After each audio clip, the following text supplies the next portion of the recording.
Mustapha Gbande. He's a Deputy General Secretary of the NDC in charge of operations. He's joined us on the line. Sir, you're welcome to Eyewitness News. Thank you very much, and good evening to our cherished listeners. Thank you for having me. Thank you. We are hearing that your party in Greater Accra region is boiling over your chairman. What does the party know at the national level, and what steps are you taking in dealing with the matters there? Well, it's very simple.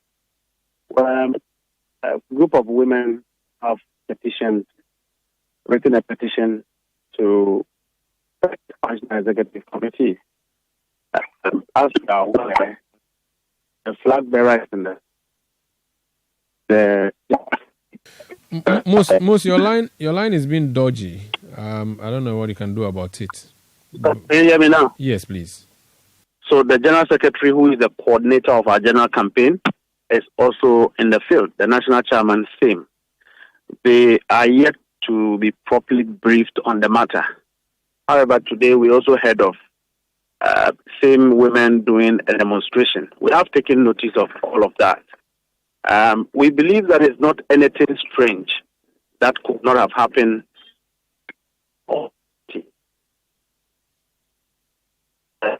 At a certain point, there will be leadership disagreement. Mustapha, I'm losing you again. Hello, Mustapha? Can you hear me now, Maru? Yes, it's better.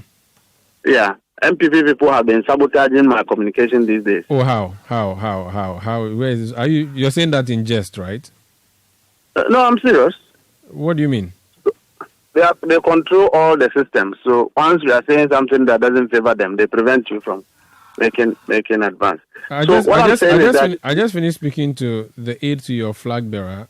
His line was as clear as daylight. No one interfered with that line. He's an aide to the flag bearer. Yeah. And you are national officer?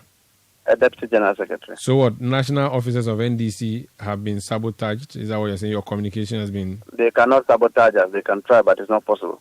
So you're just making a wild... No, don't proceed. You see, I thought you had said it in jest. I would have let it go. But if you make something like this on a national platform, unless you say that... I have, and several times, whenever I'm trying to grant an interview, my phone either goes off or my line gets bad. I've experienced it several times. And I've investigated what the cause is.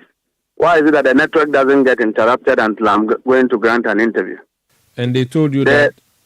The network systems are not controlled by the NDC. It's controlled by government functionaries, appointees of government, who are MPP people.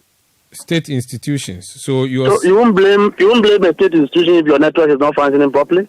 No, the way you are blaming it, you are not blaming a state institution. So I'm blaming them now. I'm holding them responsible for interruption in my network. And I pay for it.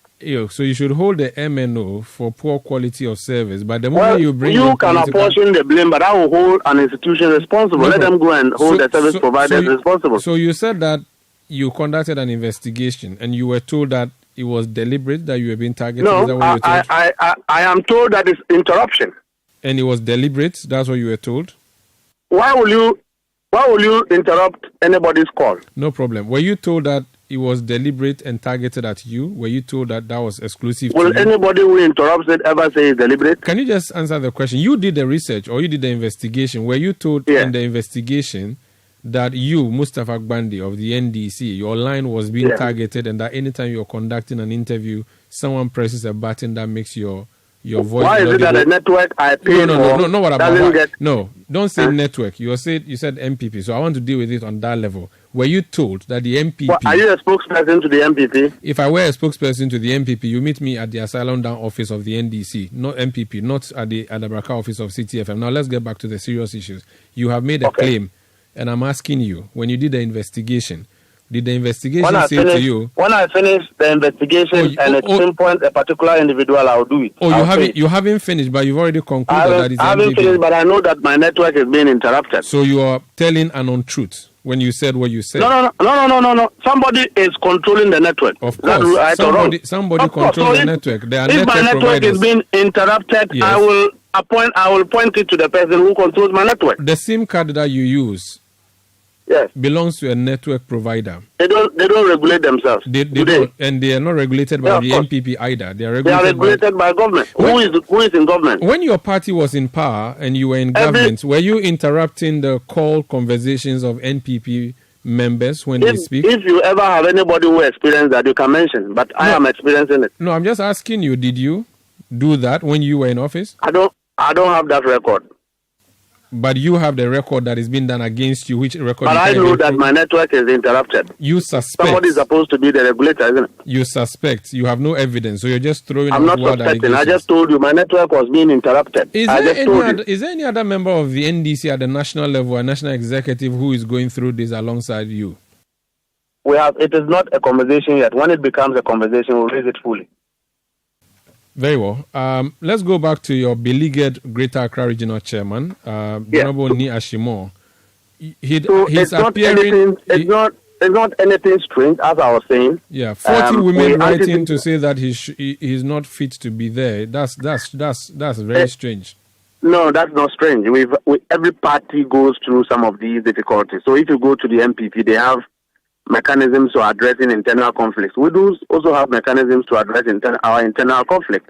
When they do arise, what you can count upon is that this current leadership is fortified to take decisions that will deal with it squarely. Because we cannot have a party that is having indisciplined officers and officials. And so when the General Secretary is properly briefed, and SEC is properly briefed, and leadership is properly briefed, wherever the axe might be, the party would put the axe there. And if it is a matter to reconcile, the party will do so and will proceed. In 2015, in the MPP, a regional chairman was murdered with acid, even that they won election. In 2015, it was His Excellency Nanado, one trip, one casualty. Anytime he travels out of Ghana, there was a casualty in the MPP. They still won election. They sacked their own national chairman, general secretary, prior to election because of internal conflicts. The Ghanaians at the time believed that they could give hope to them, so they continue to vote for them. So if you see any internal conflicts around the NDC, it is nothing too serious, it's not too strange, it will be dealt with. We have been according to our laws. We have been told, and indeed we've seen a video in circulation on social media, that the flag bearer sent a senior member of the party to make peace between the Greater Accra Regional executives, the chairman on the one hand and another block of executives on the other, and that this person who was sent, an intermediator, was chased out of the meeting by Daniel Ashimo. Can you confirm that to us? I cannot confirm that, but I do also believe that that would have been a very applaudable commitment from the flag bearer to try and acknowledge that there is an internal conflict which would have to be dealt with, and to send people. But I do not know whether it happened or it didn't happen. Let's leave it here. Thank you so much for speaking to us. Mustapha Gbande is Deputy General Secretary of the NDC. This is Eyewitness News.